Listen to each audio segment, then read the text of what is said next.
మురళి సైకిల్తో బయటకు వచ్చి అలవాటు ప్రకారం సైకిల్ ఎక్కబోతూ అమ్మా వెళ్ళొస్తా, తలుపు వేసుకో అన్నాడు.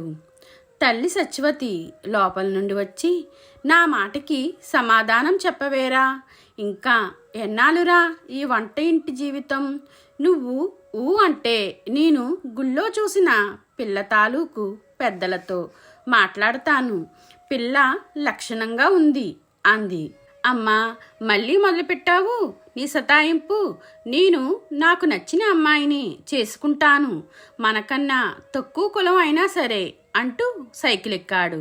సరే, రోజు ఉన్న బాగోతమేగా, వాన వచ్చేట్టుంది, గొడుగైనా తీసుకుని వెళ్ళు. వద్దమ్మా అంటూ సైకిల్ ఎక్కాడు. ఒక్క మాట వినడు కదా అనుకుంటూ తలుపు వేసుకుంది సత్యవతి.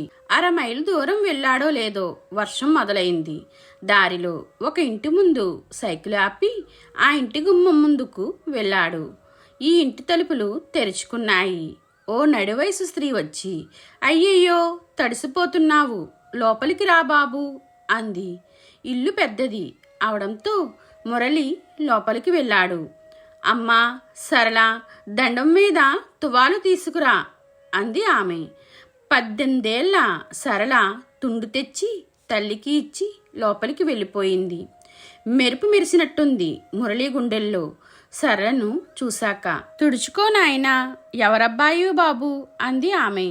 రంగారావు గారి అబ్బాయినండి. మళ్ళీ సరళ కనిపిస్తుందేమోనని అటూ ఇటూ చూస్తూ అన్నాడు. రంగారావు గారి అబ్బాయివా? చిన్నప్పుడు ఎప్పుడో చూశాను. మా వారు మీ నాన్నగారి దగ్గర పనిచేశారు. ఏవో అభిప్రాయ భేదాల వల్ల మీ నాన్న మా వారిని తీసేశారు. ఆ తర్వాత మా ఊరు వెళ్ళిపోయాం. పిల్ల అప్పుడే 10 పాస్ అయింది. ఆయన వెళ్ళిపోయారు. పిల్ల పై చదువులు చదువుతానంటే మళ్ళీ ఇక్కడికి వచ్చాం బాబు అంది. మురళికి గుర్తుంది శ్రీనివాసమూర్తి తన తండ్రి దగ్గర పనిచేయటం. ఓ రోజు ఆయన్ని వెళ్ళిపోమ్మని కేకలు వేయడం, తర్వాత అమ్మ అడిగితే డబ్బు దగ్గర ఏదో తేడా వచ్చిందని నాన్న అమ్మతో చెప్పటం, వగైరా వగైరా. వాన వెలిసింది, వెళ్ళొస్తానండి అంటూ బయలుదేరాడు మురళి.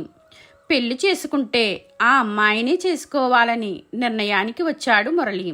ఏంటబ్బా ఈవేళ అంత పరజ్ఞానంగా ఉన్నావు అని అడిగిన మిత్రుడు సహోద్యోగి మోహన్కి అన్ని విషయాలు చెప్పి, అమ్మతో చెప్పి ఎలాగైనా సరళ తన భార్య అయ్యేటట్లు చూడమని ప్రార్థించాడు. నువ్వు నిర్భయంగా ఉండు, అమ్మతో నేను మాట్లాడతాగా అంటూ ఆ పూట సెలవు పెట్టి ఇంటికి వెళ్ళిపోయాడు మోహన్.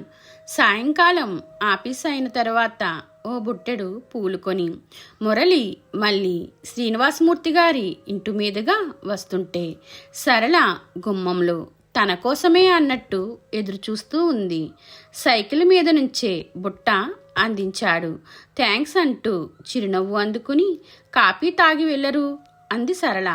ఇప్పుడు కాదు అంటూ తృప్తిగా నవ్వుకుంటూ మురళి మళ్ళీ సైకిల్ ఎక్కాడు.